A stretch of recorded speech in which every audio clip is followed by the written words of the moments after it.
Olá, nós estamos no estudo de número 28 da série Creio e Sou Ensinado. Nós vimos nos estudos anteriores que Jesus convida os seus ouvintes a escolherem dois caminhos, duas portas, há duas multidões, e Jesus mostra dois destinos. O mestre falou sobre o perigo dos falsos mestres e dos falsos ensinos, e falou também sobre o paradoxo entre falar e fazer, e por fim falou sobre a questão de ouvir e praticar. Hoje nós vamos ver a reação dos ouvintes de Jesus no final do Sermão do Monte. Qual foi a reação destas pessoas diante de todo o discurso dos capítulos 5, 6 e 7 aqui de Mateus? Mas antes de tudo, se você não está inscrito neste canal, eu encorajo a fazer a sua inscrição e ativar o sininho para ser avisado de futuras publicações. O nosso texto está nos dois últimos versículos do capítulo 7, Mateus 7, 28 e 29, quando Jesus acabou de proferir estas palavras, as multidões estavam maravilhadas com a sua doutrina, porque eles as ensinava como quem tem autoridade e não como os escribas. A pergunta que fica aqui nessa hora, e uma pergunta procedente do texto: por que as multidões estavam maravilhadas com o discurso de Jesus? Primeiro, as multidões estavam maravilhadas pelo conteúdo e a forma das palavras de Jesus. Alguns dizem que Jesus falava de forma poética, não é? Há livros que já foram escritos sobre isso.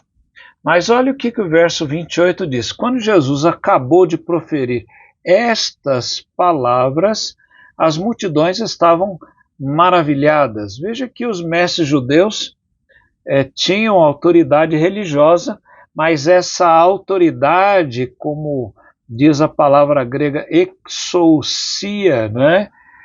Jesus profere palavras, mas palavras com um poder sobrenatural através do conteúdo e a forma das suas palavras, que é o que realmente o Evangelho tem. Veja como Paulo reporta aos Coríntios, aqui em 1 Coríntios 2, versos 4 a 5. E olha o que Paulo diz: a minha palavra e a minha pregação não consistiram em linguagem persuasiva de sabedoria, mas em demonstração do poder do Espírito e de poder, para que a fé que vocês têm não se apoiasse em sabedoria humana, mas no poder de Deus. Então veja que a pregação de Paulo ela consistia em poder sobrenatural, não em palavras de sabedoria humana.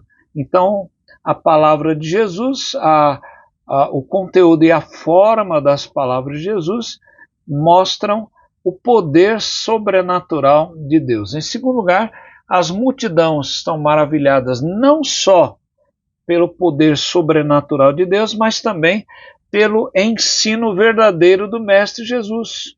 Veja que as multidões estavam maravilhadas com a sua doutrina. Veja que o ensino de Jesus tinha pelo menos 3 pontos regulares. Primeiro, era o seu Pai divino que o tinha enviado e o dirigia, e com quem os seus discípulos precisavam aprender a relacionar-se com o seu Pai no céu. Segundo, era o povo, tanto indivíduos ou grupos, recipientes de suas constantes e multifacetadas chamadas ao arrependimento e à nova vida. Terceiro, era ele mesmo, o Filho do Homem e o Messias de Israel. É assim que a Bíblia de Genebra interpreta muito bem esses 3 pontos, né? Ressaltando o papel do Pai na vida do Filho, ressaltando os discípulos que eram ensinados, e em terceiro lugar, a questão de que Jesus era o Messias, era o Filho do Homem que lá estava. Veja que o ensino de Jesus é um ensino que vem do Pai. Aqui em João 7, 15, 16, diz que então os judeus se maravilhavam e diziam: como é que ele pode ser letrado se não chegou a estudar? Quer dizer, ele não era um rabino, não era um doutor da lei. Como é que ele entende, ele consegue ensinar tantas coisas como um doutor da lei? Mas Jesus diz: mas o Pai me enviou, esse me ordenou o que dizer e o que anunciar. Então veja que o seu ensino procede do Pai.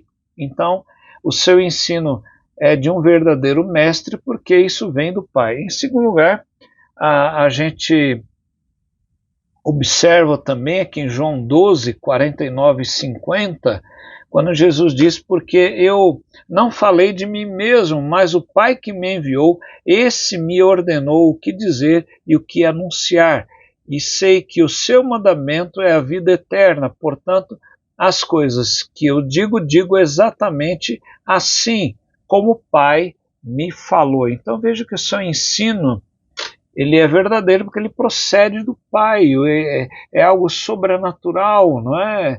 Então aquilo causa êxtase, causa um impacto nos seus ouvintes, não é? Aquilo que vem de Deus. E em segundo lugar, agora, o seu ensino permanece para sempre. Veja em Marcos 13, 31, Jesus fala que passará o céu e a terra, porém as minhas palavras não passarão. Então o seu ensino verdadeiro é um ensino eterno. Em terceiro lugar, o seu ensino é que vai julgar os seus ouvintes. Por isso que Jesus diz que aquele que ouve o seu ensino e o guarda é aquele que está fazendo e construindo uma casa sobre a rocha. Em João 12, 48, Jesus diz: quem me rejeita e não recebe as minhas palavras tem quem o julgue. A própria palavra que falei, essa o julgará no último dia. Então o ensino de Jesus é que há de julgar as pessoas, se o aceitaram como Salvador ou se o rejeitaram como tal. Em terceiro lugar, não só a gente olha as multidões extasiadas, maravilhadas pela forma e o conteúdo das palavras de Jesus ou pelo ensino verdadeiro do Mestre, mas as multidões estão maravilhadas pela autoridade de Jesus. Verso 29 diz: porque ele as ensinava às multidões como quem tem autoridade, não como os escribas. O reverendo Hernandes Dias Lopes, no seu comentário de Mateus, ele diz que ele não ensinava apenas a verdade, mas ensinava como quem tem autoridade. Jesus não era um hipócrita como os escribas, que falavam e não faziam. Ele era avalista de suas palavras. Jesus não é um alfaiate do efêmero, mas um escultor do eterno, não é? Olha que palavras bonitas. Veja que os escribas, bem como os rabinos, usavam como referência os mestres antigos que vieram antes deles. E a sua autoridade, portanto, provinha de tradição, a tradição dos judeus. A autoridade de Jesus, ao contrário, ela vinha através do ensino das sagradas escrituras inspiradas do Antigo Testamento que ele ministrava. Vinha do poder recebido do Espírito Santo que desceu sobre ele e vinha também da graça que o habilitava a fazer prodígios e sinais. Quando, por exemplo, Jesus cura aquele endemoniado de Cafarnaum, que está em Marcos 1, 21 a 22, Jesus registra, aliás, Marcos registra, depois entraram em Cafarnaum e logo no sábado Jesus foi ensinar na sinagoga. O que Jesus ensinava? O texto diz, e maravilhavam-se com a sua doutrina, porque os ensinava como alguém que tem autoridade, exousia, a palavra novamente é usada, e não como os escribas. Jesus tinha uma autoridade e as multidões eram maravilhadas da autoridade de Jesus. E você é um ouvinte maravilhado de Jesus? As palavras de Jesus já tocaram o seu coração? Veja nesse último estudo do Sermão do Monte, há também de Jesus um apelo ao seu coração, assim como as multidões ficaram maravilhadas com as palavras de Jesus, que o seu coração também fique maravilhado com Jesus. Que Ele abençoe a você e a sua casa, e eu convido a daqui a um tempo você ouvir novos estudos da palavra do Senhor nosso Deus. Que Ele o abençoe e guarde. Amém.